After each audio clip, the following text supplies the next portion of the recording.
Join us in this budget winter travel in Melbourne, Australia. Let's go!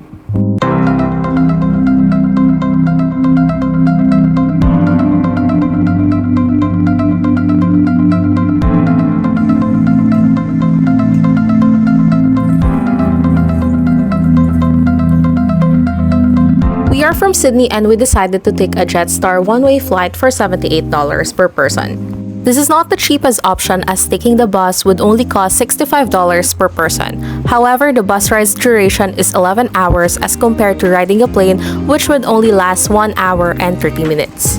If you want to know the cheapest flights available for your travel dates, make sure to check Skyscanner and Google Flights.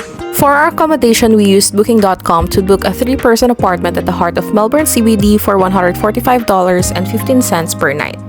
This apartment includes 2 beds, a toilet, and a kitchen, but it doesn't have a laundry area, so we had to do our laundry outside. Now let's move on to the exciting part, the tour. Among our first itineraries is the winter night market here at the Queen Victoria Market.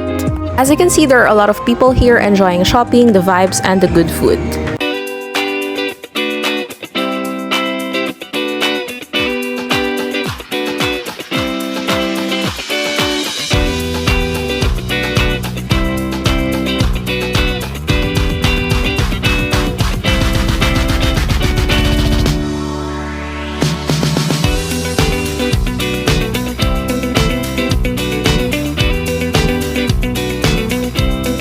I and my companions ordered Spanish paella and Filipino barbecue, which we enjoyed during this evening. The prices of the dishes we ordered start at $20. The shops here also sell products for pets, jewelries, and a lot more.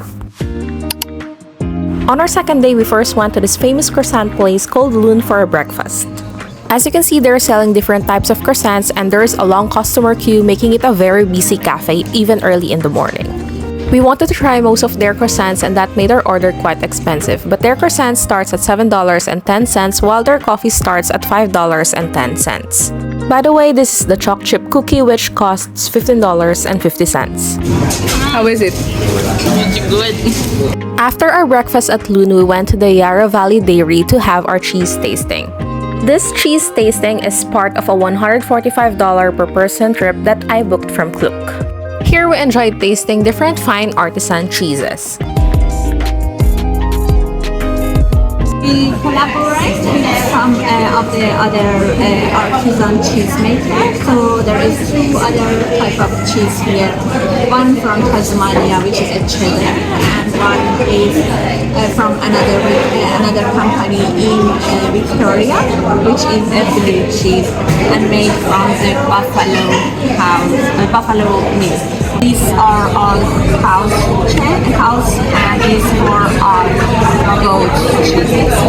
I enjoyed learning about different types of cheeses here at the Yarra Valley Dairy. After tasting their different cheeses, I realized that I now have a new favorite, which is the salted honey cow, and I made sure to purchase it after this tour. The Yarra Valley Dairy also has a cafe where you can dine while overlooking such a beautiful landscape.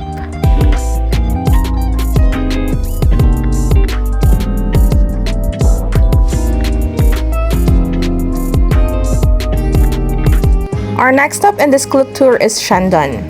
Here we got to dine at their very beautiful restaurant while overlooking their vast vineyard.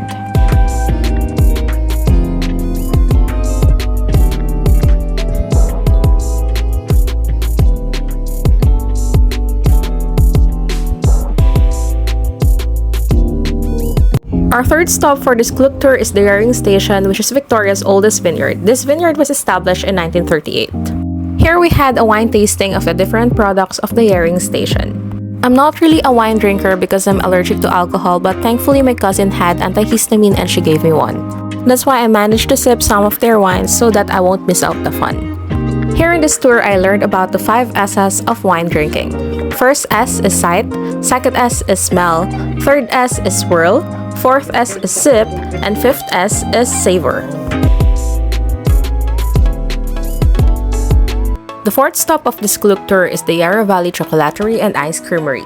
Here we got to witness how their chocolate factory works, which is so cool. Our tour includes chocolate tasting, which is such an enjoyable moment for people with sweet tooth like me.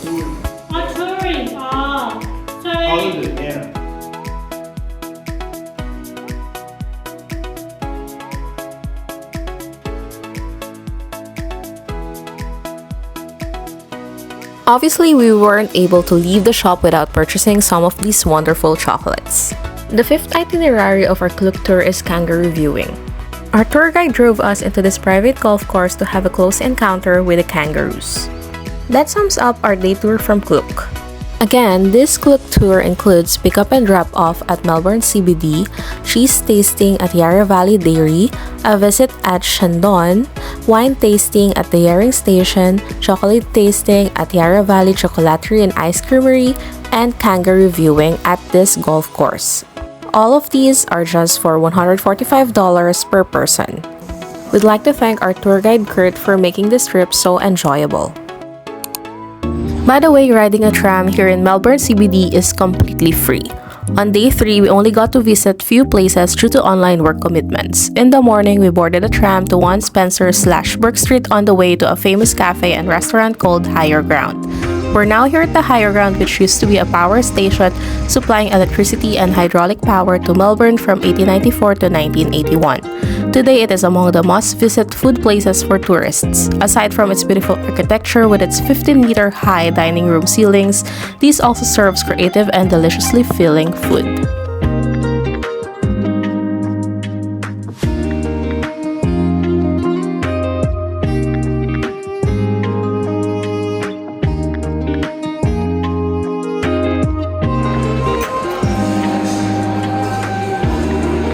Is it good?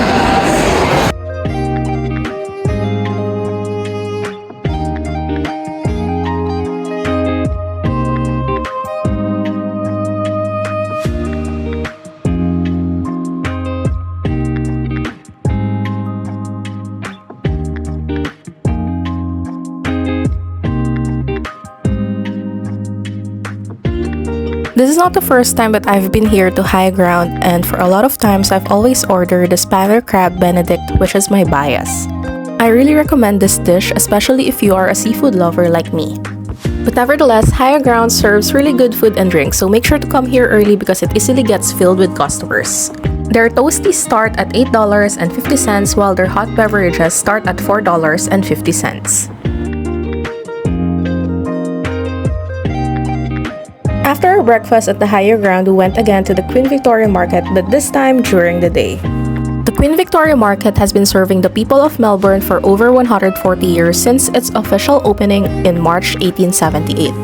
This is where merchants sell quality and fresh produce such as livestock meat, seafood, fruits, and vegetables. But do you know that this is not just a market? Underneath the car park of the Queen Victoria Market lies 9,000 bodies. Yes, you heard it right, because this building, known as the Queen Victoria Market, used to be Melbourne's first major cemetery. The market was first established east of the cemetery on Elizabeth Street but expanded west in 1878 and started acquiring cemetery land for market sheds and stalls and eventually car park.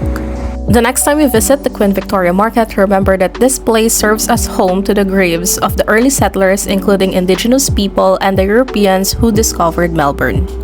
For dinner, a local recommended us to go to this Thai place called Soy 38.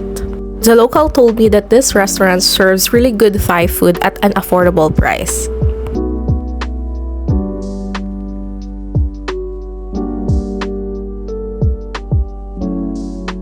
For dinner, Soy 38 opens at 5 p.m. and even before this opens, there have been a lot of people already waiting to be seated. My ultimate favorite among everything we've ordered is the Crying Tiger. There have been a lot of myths explaining why it's called the Crying Tiger. One myth says that the chilies in the sauce made a tiger cry, while another myth says that a tiger cried when a hunter killed and took away his cow. One theory explains that the beef looks like tiger stripes and the oil dripping from the fats resembles the tears. We also ordered this grilled marinated pork intestine and I'd say that it tastes okay. Intestines are among my favorite dishes. I actually enjoy eating them fried or grilled, but this is the first time that I tasted intestine that is not crispy or crunchy at all. Overall, Soy 38 is a good and affordable dining experience with their prices starting at $15. And the Crying Tiger is a must-try. On the fourth day, we went to Mr. Talk for breakfast, which is a cafe adjacent to the State Library of Victoria. This cafe is named after the library's first librarian, Augustus Talk. The good thing about this cafe is it's very cozy, it's very spacious, it has a nice interior, and it offers really good food and beverage for an affordable price.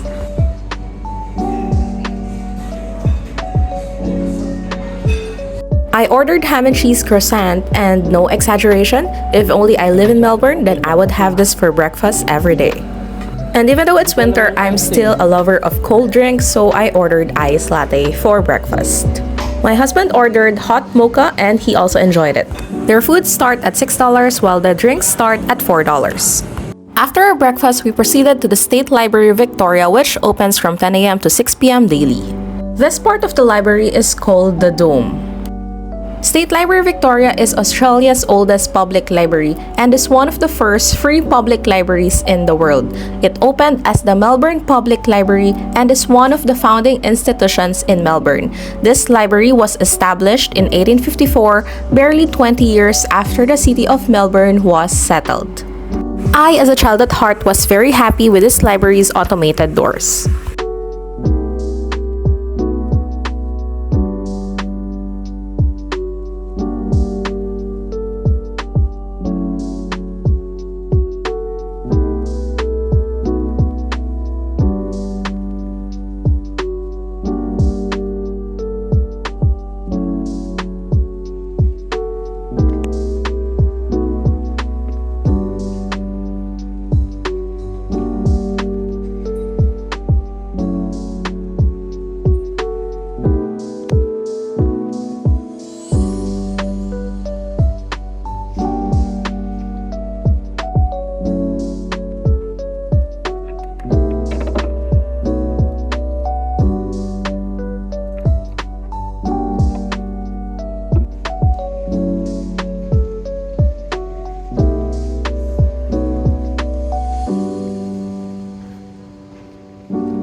After the State Library, we went to the St. Paul's Cathedral, which very much looks like the grand cathedrals of Europe. This was designed by English Revival architect William Butterfield. This cathedral stands on the site where the first public Christian services in Melbourne were led by Dr. Alexander Thomson in 1836. From 1836 to 1848, the site on which the St. Paul's Cathedral stands served as a corn market for the growing city of Melbourne.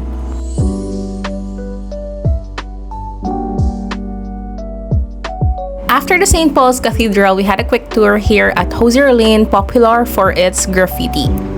Nothing really much to see here, but if you're a big fan of arts or graffiti, then this lane is for you. Here you can see the creativity of the people in Melbourne expressed through graffiti. Guess what? Also, the bins are designed with graffiti, and I made a very terrible decision to go closer to the bins and found out that they smell really very foul. For lunch, we went to this burger place called Easey's, located here on Easey Street in Collingwood, Victoria. Here, we experienced dining on top of this building in one of these old Hitachi trains, which used to be a part of Melbourne's public transportation system. These trains started running in Melbourne in 1972 and stopped operations in 2014 as they were replaced by air-conditioned trains. While this particular train is being used as part of the Burgers restaurant, the other two trains are being leased out by the owners. This is so tiring. I couldn't count anymore the number of levels. I climbed. Finally, after climbing such a long staircase, we will now get to eat Easey's mouth-watering dishes. We ordered classic smoked hot dog, barbecue wings, chips, cheese and gravy, and triple cheeseburger. Their burgers start at $16, while their hot dogs start at $14. It's really rich. The sauce.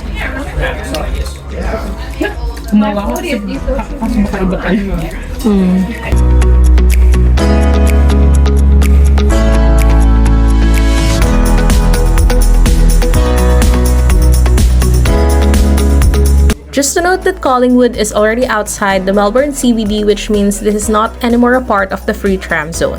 After our lunch at Easey's, we went to the Carlton Gardens, which is directly north of the CBD and is a key part of Melbourne's inner urban open space network. Along with the Royal Exhibition Building, this Carlton Gardens was recognized as World Heritage Site in 2004.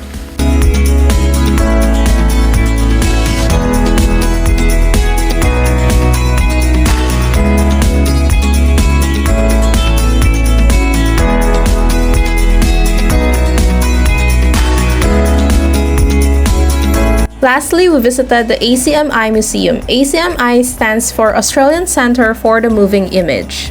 Here we learned about Australia's screen culture, including film, television, video games, digital culture, and art. It is totally free to visit this museum.